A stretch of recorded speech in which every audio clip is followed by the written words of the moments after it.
Estem dintre de la Pedrera, amb la Marga Vissa. Ella és la directora de l'àrea de cultura de la Pedrera.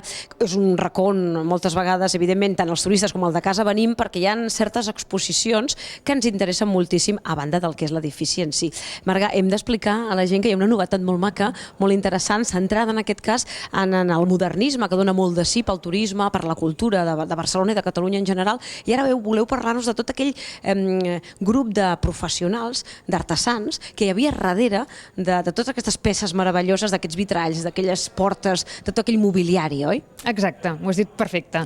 Doncs és explicar el modernisme, però des d'un punt de vista que no s'ha explicat gaire, que és des del punt de vista dels grans tallers que treballaven, d'empreses subsidiàries que treballaven en l'execució d'aquesta arquitectura que ens ha arribat fins avui.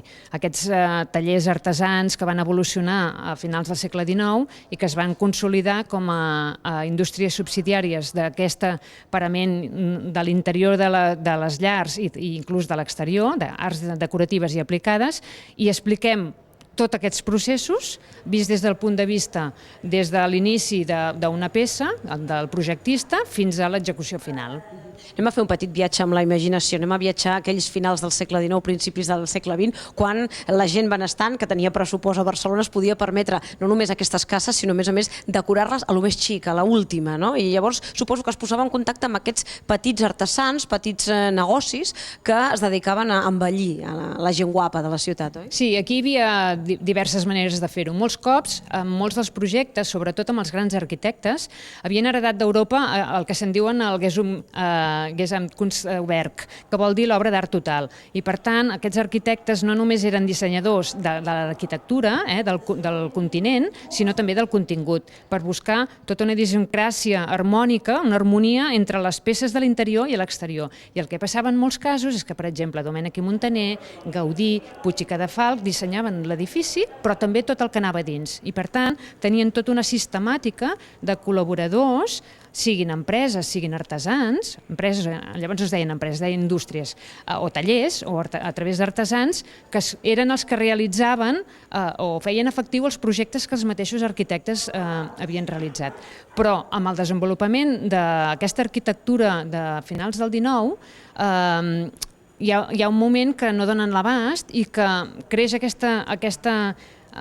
es desenvolupa aquesta gran empresa, diguéssim, d'arts decoratives i que el que fa és que possibilita a tots aquests clients, aquesta burgesia imperant que tenien necessitat d'ostentar i de lluir, doncs uns encàrrecs als millors artesans i als millors tallers perquè les seves vivendes poguessin lluir i perquè poguessin, diguéssim, disfrutar d'uns éssers i d'uns paraments i d'uns elements que fins a llavors no hi eren.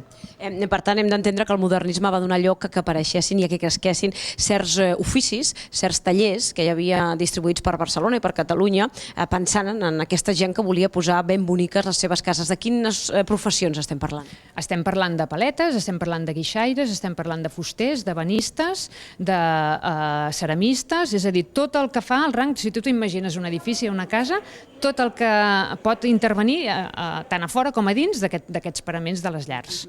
Eren, per tant, oficis i eren persones que havien estudiat i que sobretot estaven molt pendents del que passava a Europa, d'aquelles corrents ben modernes, però també eren artistes. Eren artistes i artesans, és a dir, aquí ens trobem en casos que, per exemple, hi ha alguns arrambadors de cases modernistes que estan dissenyats per o Adrià Gual o Lluís Bru, que eren ceramistes o tenien altres oficis, però en un moment determinat aquesta burgesia vol que l'arrambador de casa seva sigui un diferencial i tingui un plus que no tingui un altre. I per tant s'arriba a fer encàrrecs a artistes de renom.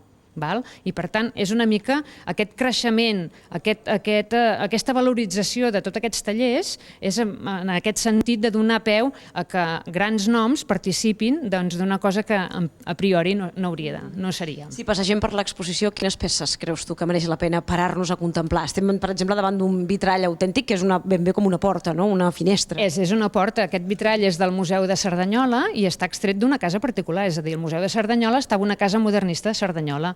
i sortosament ens l'han pogut deixar, però arrel de l'exposició pots trobar peces magnífiques com els balaustres del Palau de la Música, pots trobar mobiliari extraordinari del Busquets i Alomar, que són preciosos, et pots trobar inclús vestits de l'època, unes joies Masriera que són extraordinàries, és a dir, hi ha una mica de tot en tot el que era els oficis de l'època. Què penses tu que té aquest moment de la història de Catalunya que ens deixa enamorats a tots i passen els anys i continuem contemplant peces com aquestes i ens quedem meravellats? Bueno, és un moment de contrast i de canvi significatiu. Venim d'un temps més gris, d'una arquitectura historicista, una arquitectura eclèctica, i hi ha una voluntat de canvi, i aquest canvi passa per la modernitat. D'Europa, de França, sobre França i Anglaterra, ens venen aquests influxos d'informació, de nous edificis, de l'arts and crafts, de la voluntat de recuperació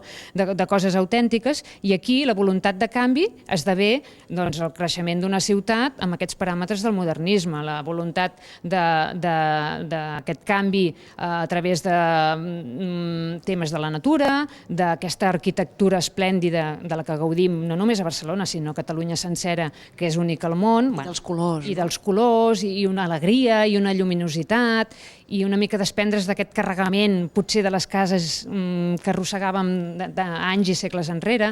I per tant jo crec que és una renovació total que comporta no només amb arquitectura immobiliària, també social, perquè a Catalunya el modernisme no només va esdevenir amb arquitectura, que és el més visible, però també va ser, a diferència d'altres llocs de l'Estat, en la literatura, en la música, en tot altres paràmetres de tot el context històric. I quina llàstima que ara moltes d'aquests oficis s'hagin perdut amb els anys i ja no quedin ben bé tallers a Barcelona de noves generacions de gent que ens pugui explicar com es feien aquestes peces, no? Com a mínim saber-ho. Saber-ho, és cert. Realment tot el que ens ofereix la tecnologia i els avanços tecnològics és el que té, que es prioritza l'economia i la rapidesa per aquest treball que, a veure, s'ha perdut però encara es conserva algun vestigi, i és veritat que sempre hi ha un retorn a aquests orígens i a fer la feina ben feta, i aquest treball artesanal continua sent-hi. Aquí, per exemple, ahir comentàvem que hi ha dues indústries o empreses que continuen des d'aquesta època. L'Escofet continua fent paviments hidràulics, que fa més de 100 anys que està treballant amb això.